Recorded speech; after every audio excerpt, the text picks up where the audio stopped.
So yun guys, meron tayong bagong product ngayon, MSK. So isa tayo sa mga napili na magbigay ng honest review dito sa pulley set na pinadala sa atin. So actually itong MSK Seito, wala pa to sa Pilipinas sa pagkakalam ko. Isa tayo sa mga maswerteng napili para matry na itong product na to. So yun, shoutout kay MSK Seito, salamat sa pagtitiwala ninyo. So nagbigay sila ng sample products nila para matry natin to sa motor. So nag-request ako ng 911 na bola, fly ball. So makita natin dito. So actually ito talaga yung baseline natin, papakargado stock 911 talaga. Yun. So makita natin yung packaging, maganda yung packaging. Pero siyempre wala sa packaging yung hinahanap natin kundi nasa quality ng product. So ito yung laman. So maganda naman. Meron siyang kasamang stock fly ball na 12 grams washer. Sa pagkakalam ko siguro 0.5 tsaka 1mm to. So meron siya lang bushing heavy duty, mabigat. So sakto-sakto sa stock. So dito tayo magkakatalo. So yun. Kung makikita natin maganda. Makapal tong fins niya, napansin ko. At the same time meron siyang butas dito. So sa mga veteranong mekaniko dyan, Mio days, alam na alam ninyo kung paano gamitin to. So kapag gagamit kayo ng manual na pangkalas, dito lang ilalagay yan. So itong fins niya makapal. So ang kinaganda dito sa fins na to, ito kasi nagdadala ng airflow para sa loob ng CVT natin. So kung mapapansin niyo may mga nababasag na CVT, lalo na sa mga nagkakabit ng acrylic cover. So ito isa din sa mga dahilan kung bakit nababasag yung mga pulley natin dahil doon kasi nag-overheat. So ito, makita natin makapal yung fins. So maganda yung airflow nito. So expect ko na maganda yung airflow nito. So yun, makita natin nating special. Maganda yung pulley niya. So napansin ko dito wala siyang built-in na washer. So yung mangyayari niyan, ang tonohan natin dito is try and error pagdating sa washer. Unlike sa mga ibang pulley na meron silang built-in washer. So ito naman. So napansin ko ito maganda yung pagkaka laser print nila dito sa pulley nila. So ito rin yung backplate. Yun.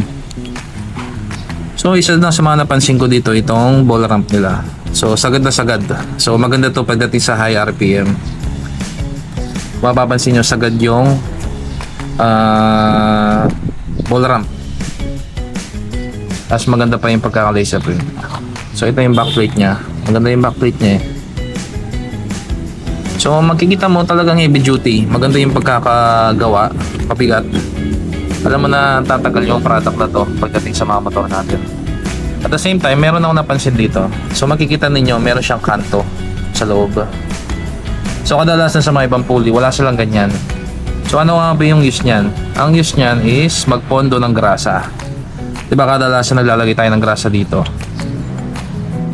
para maganda yung smooth yung ikot ng pulley natin.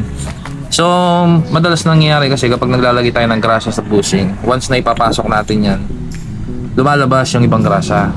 So kumukonti yung grasa na nalalagay natin dito sa bushing. Unlike dito sa may kanto, dito nagpopondo yung grasa. So kung maglalagay tayo ng grasa dito sa mga bushing natin, ito na lang lagyan natin, itong kanto dito. So dyan na i-stock up yung grasa. So para continuous yung pag-lubricant niya dito sa bushing. So ito yung kinaganda naman dito. Meron siyang kanto. Unlike sa mga ibang pulley, wala sila. So maganda rin. So alam mo, quality talaga tong pulley. Yun na nga. Ang masasabi ko lang dito sa pulley nito is maganda.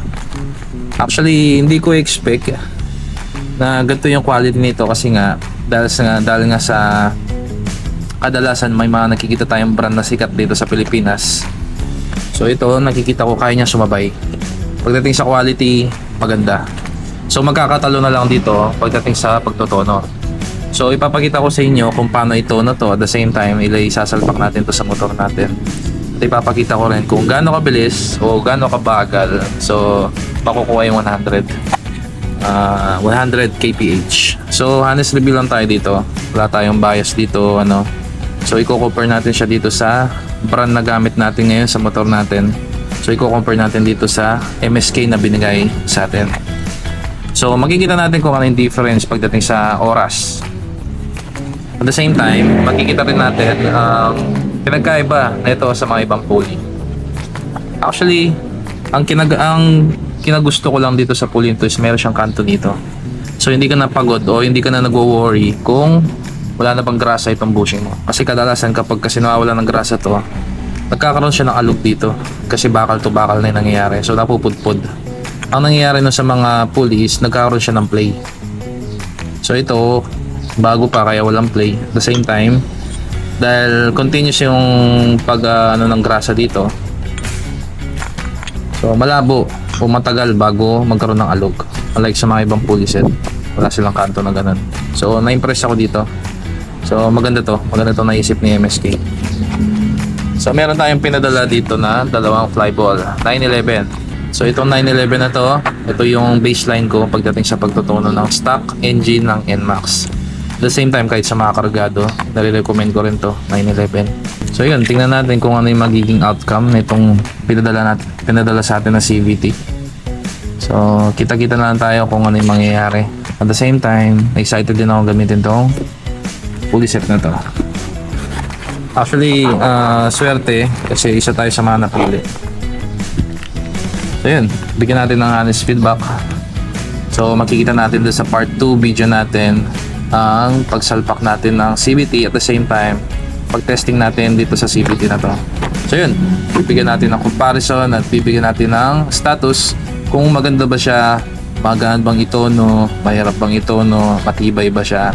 So lagi ako mag-update sa inyo regarding dito sa CVT na to para mabigay ko sa inyo yung honest review pagdating dito sa brand na to. So alam ko, bago lang tong brand na to sa mga mata natin.